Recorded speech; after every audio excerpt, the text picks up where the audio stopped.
Namaskar, Jai Shri Krishna. Enlightening text 4 of chapter 9. Answers by citing the Lord's version of second canto, the cosmic manifestation of Srimad Bhagavatam. Text 4. Atma tattva vishuddha yartham yadaha bhagwan dhrutam brahmane darshayan rupam avyalika vrata dhrutaha. O King, the personality of Godhead, being very much pleased with Lord Brahma because of his non-deceptive penance in Bhakti Yoga, presented his eternal and transcendental form before Brahma, and that is the objective goal for purifying the conditioned soul.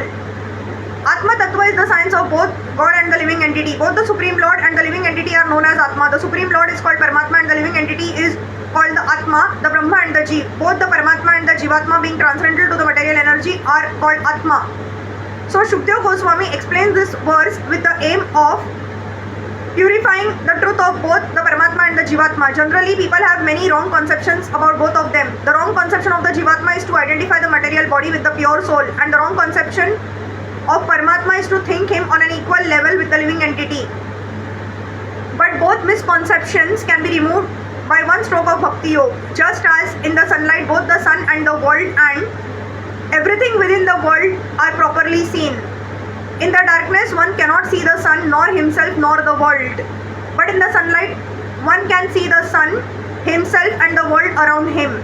Srila Shukdev Goswami therefore says that for purifying both the wrong conceptions, the Lord presented his eternal form before Brahma, being fully satisfied by Brahma's non-deceptive vow of discharging Bhakti Yoga. Except for Bhakti Yoga, any method for realization of Atma Tattva or the science of Atma will prove deceptive in the long run. In the Bhagavad Gita, the Lord says that only by Bhakti Yoga can one know him perfectly, and then one can enter into the science of God. Brahma undertook great penance in performing Bhakti Yoga, and thus he was able to see the transcendental form of the Lord. His transcendental form is 100% spiritual, and one can see him only by spiritual vision after proper discharge of tapasya or penance in pure Bhakti Yoga.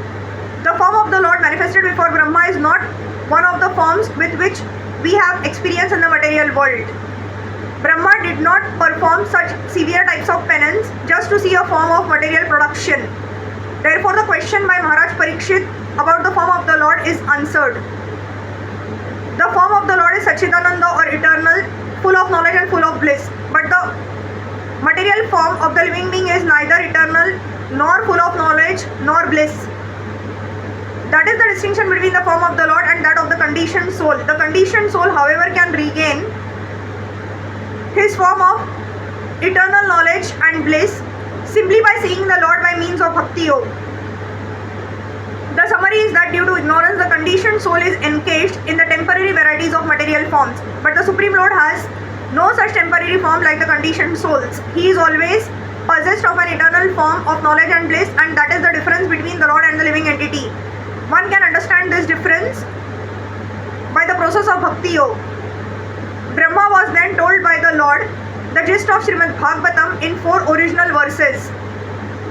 Thus, Srimad Bhagavatam is not a creation of the mental speculators. The sound of Srimad Bhagavatam is transcendental, and the resonance of the Srimad Bhagavatam is as good as that of the Vedas.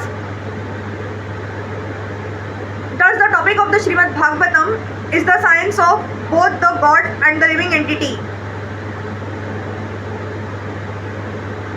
Regular reading or hearing of Srimad Bhagavatam is also performance of Bhakti Yoga, and one can attain the highest perfection simply by the association of Srimad Bhagavatam. Both Shukdev Goswami and Maharaj Parikshit attained perfection through the medium of Srimad Bhagavatam. Hare Krishna.